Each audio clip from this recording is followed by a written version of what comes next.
En vue d'aider Mayotte qui est complètement effondrée, que ce soit socialement, sécuritairement ou même physiquement avec les catastrophes naturelles, il y a l'Assemblée nationale qui a voté un projet de loi d'urgence pour aider Mayotte. Et on peut consulter qui a voté pour et qui a voté contre. Et on peut voir que le Rassemblement national, la Macronie, etc. ont voté pour. Même les socialistes, je crois que c'est les socialistes ici.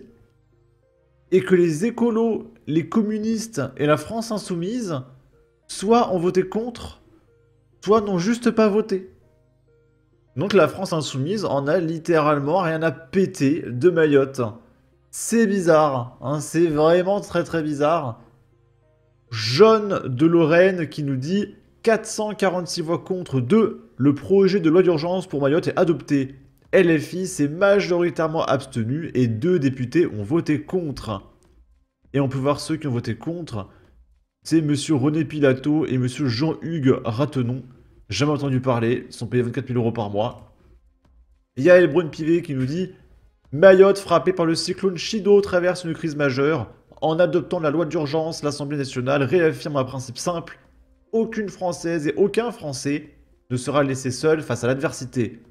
Pour Mayotte, pour la République et pour l'avenir français. Là, c'est Jean-Luc Mélenchon, en 2018. Là, il était très pour Mayotte, hein, quand il n'était pas encore un islamiste, radical, communiste, plus. Et il nous disait que c'est une situation ingérable, et que l'île ne peut plus accepter ce flux migratoire. Plus personne n'arrive à supporter une situation pareille. Alors qu'aujourd'hui, il veut plus d'immigration, plus, alors qu'il n'y a plus de système de santé, il n'y a plus de thunes, il n'y a même plus d'habitation, il y a tout qui a été rasé, il faut plus d'immigration. C'est bizarre. Je suis pas en train de dire que Jean-Luc Mélenchon fait juste ça pour attirer un électorat quitte à massacrer la population, mais voilà. C'est vous dire que c'est une situation ingérable. On nous a dit ce matin qu'il était né 10 000 enfants à la maternité de Mayotte. Bon, ça peut pas aller, quoi. Hein. 10 000 électeurs de la France insoumise. On est dans une situation qui est particulière. Et on peut dire que l'île peut plus accepter de flux migratoires. Tout simplement parce que physiquement, on n'a pas la place. C'est pas la même chose qu'en France métropolitaine, hexagonale, où là, il y a des millions de mètres carrés où il n'y a personne. Et où, évidemment, l'activité engendre l'activité et relance... Bon, je veux dire, quand il y a quelqu'un qui se met au travail, il consomme, donc ça fait... Son travail produit quelque chose, sa consommation aussi. On n'est pas du tout dans la même situation. Là, on est dans une situation où tout est saturé, tout est débordé, et plus aucun progrès n'est possible. Alors du coup, il n'y a pas l'eau potable partout, on ne sait pas comment détruire les déchets, il y a tellement d'élèves dans les classes que des fois les classes arrêtent de fonctionner, on les fait en 2 temps, les uns le matin, les autres l'après-midi, plus personne ne... Ok. C'est bizarre. Ensuite, là, c'est Nicolas Boutin qui nous partage cette affiche absolument extraordinaire. C'est une affiche qui nous explique comment réagir si vous remarquez en tant que citoyen responsable qu'un OQTF est en train de se faire expulser par avion. Donc, déjà, si tu es dans un avion, allez voir au fond de l'avion s'il y a quelqu'un pour se manifester. Petit 2.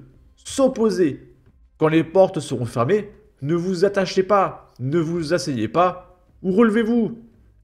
Lancez la polémique avec les autres passagers .e.r. Je refuse de participer, je ne paye pas des impôts pour ça. Je paye pas d'impôts pour expulser des criminels, d'accord? Relâchez-les. Cela n'est pas digne du pays des droits de l'homme. Et dites tout ce que vous avez sur le cœur. Liberté, égalité, fraternité, hein, elle est en train de pleurer la nana. Manifestez toute votre angoisse. Petit 3, tenir bon. Là, il y a écrit, est-ce que vous voulez prendre cet avion? Non. Essayez de parler avec la personne embarquée. Si la personne refuse la déportation... oh, les mots utilisés. Informer les autres passagers.e.r et tenter de vous solidariser dans un refus que la personne soit embarquée de force. Faites part de votre refus de décoller au personnel de bord et demander à voir le ou la commandant.e de bord. Une fois les portes de l'avion fermées, seul .e, lui ou elle, peut ordonner de débarquer la personne déportée. Et là, ils ont pas mis .e. Que faire face à la peur? Parler avec les autres passagères .e.r, respirer, hurler. Ignorer les arguments du personnel de bord, tels que cette expulsion est légale. Oh, c'est génial. Et vient d'une décision de justice, ou souvent faux, comme cette personne est peut-être un criminel. D'accord, dire que c'est peut-être un criminel, c'est faux. Hein, c'est obligatoirement quelqu'un qui n'a rien fait, d'accord? Parce que les OQTF, c'est connu, sont expulsés sans aucune raison légitime. Hein, et trouver de quoi répondre. La personne n'est pas consentante. Bah oui, en fait, c'est un criminel qui est expulsé, il n'est pas consentant. C'est un acte raciste. Elle n'a rien fait qui justifie une telle violence. Bah qu'est-ce que t'en sais, en fait? Ça se trouve, c'est un mec qui a tué 25 personnes. Soyez indifférent.e.es au harcèlement policier qui sert à vous décourager. Nous allons vous expulser de l'avion et vous mettre en garde à vue si vous ne vous asseyez pas. Bah oui. C'est normal en fait. Vous avez de la chance d'être avec vos gosses, etc., etc. Si vous êtes en contact avec des militants.e.es au sol, informez-les de la situation régulièrement jusqu'à la fin. Oui, allô, que se passe-t-il dans l'avion, etc., etc. Et là, il y a deux possibilités. Il y a le sad end, donc la mauvaise fin. Il hurle et se débat, mais personne ne bouge. Je pense qu'on va décoller. Ah. Et il y a la happy end. Il a hurlé, nous sommes debout. Il a été débarqué de l'avion. Ouais, on a libéré un criminel. Petit 4. Les gestes à éviter. Ne parlez pas avec la police pour ne pas susciter son agressivité. D'accord, ne parlez pas aux policiers, pourquoi pas. Si vous ne voulez pas vous mettre en tort, n'ayez pas de gestes agressifs d'opposition. Donc là, il y a écrit ne pas donner de coups de poing, ne pas attraper les mecs, ne pas faire de doigts, et ne pas faire des prises de Aikido, hein, je sais pas. Ok. Et là, le mec, il a modifié le tract au montage, il a réécrit le texte. Ne soyez pas indifférents aux injonctions des forces de l'ordre, ils savent ce qui est le mieux. Non mais c'est complètement dingue, hein. C'est fou, ils apprennent aux gens à ne pas respecter la loi, à libérer les criminels. C'est complètement dingue, hein. Là, c'est par rapport aux événements qu'il y a eu en Allemagne récemment. Il y a Julia Klöckner, qui est une députée... Alors attendez, on va aller voir. Elle est députée au Bundestag allemand, ancien ministre fédéral politique économique, président du CDU-CSUBT, trésorier fédéral de la CDU, donc elle a plein de pognon, hein, d'accord? Et elle nous dit « Es sind immer Weidermanner nicht Frauen ?» Et je traduis « Ce sont toujours des hommes, jamais des femmes, hashtag Aschaffenburg. » Parce que oui, s'il se passe toutes ces attaques en Allemagne, c'est à cause des hommes. Et du coup, la solution, ce serait d'interdire les hommes en Allemagne, d'accord? Et elle se prend des notes de la communauté, qu'on va voir ici. Moglischerwies ist dir Ingranburgorfmanner. Putain, mais quelle langue horrible. Vraiment, l'allemand, c'est peut-être dans le top 2 des langues les plus moches du monde. Hein. Je suis désolé, mais... Donc, il est peut-être inapproprié de le limiter aux hommes, car c'est souvent trop vague. L'auteur des faits était un demandeur d'asile qui avait été contraint de quitter le pays et qui avait déjà été repéré à 3 reprises pour des actes de violence. Le crime pourrait donc également avoir quelque chose à voir avec la politique d'asile allemande. Et là, il y a un mec qui nous dit « La corrélation observée pourrait être liée au fait que la grande majorité des demandeurs d'asile sont des hommes. » C'est la faute des hommes. Ok, il faut interdire les hommes. Bon. Là, c'est un migrant musulman qui fait une vidéo de 15 secondes que je peux pas trop montrer parce qu'il est pas très vêtu. Voilà. Mais en gros, il est très content, il fait sa vidéo parce qu'il a obtenu son passeport allemand. Voilà. Et il nargue les Allemands. Vous êtes impuissants, j'ai conquis votre terre, désormais je fais partie du système. Tout m'appartient, tout est sous mes pieds. Et on termine avec ça, on est à Besançon.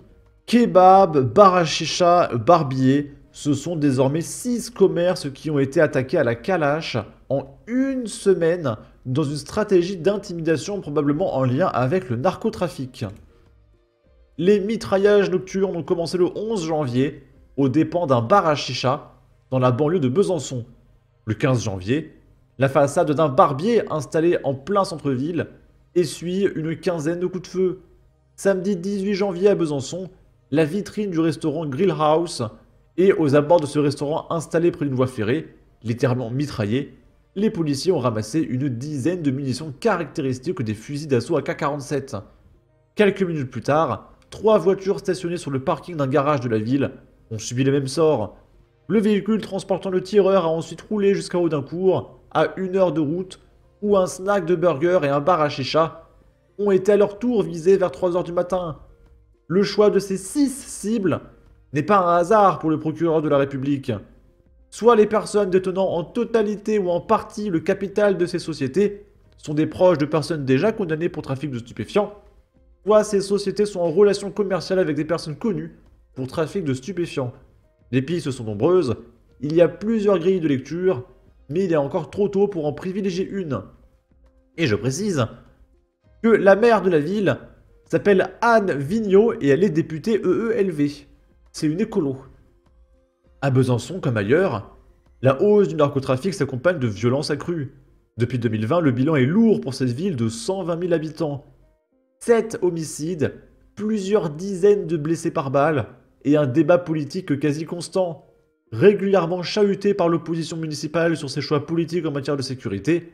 La maire Anne Vigneault, EELV, estime que démanteler ce système mafieux s'apparente à une obligation régalienne qui nécessite une police nationale forte et engagée, avec des moyens supplémentaires.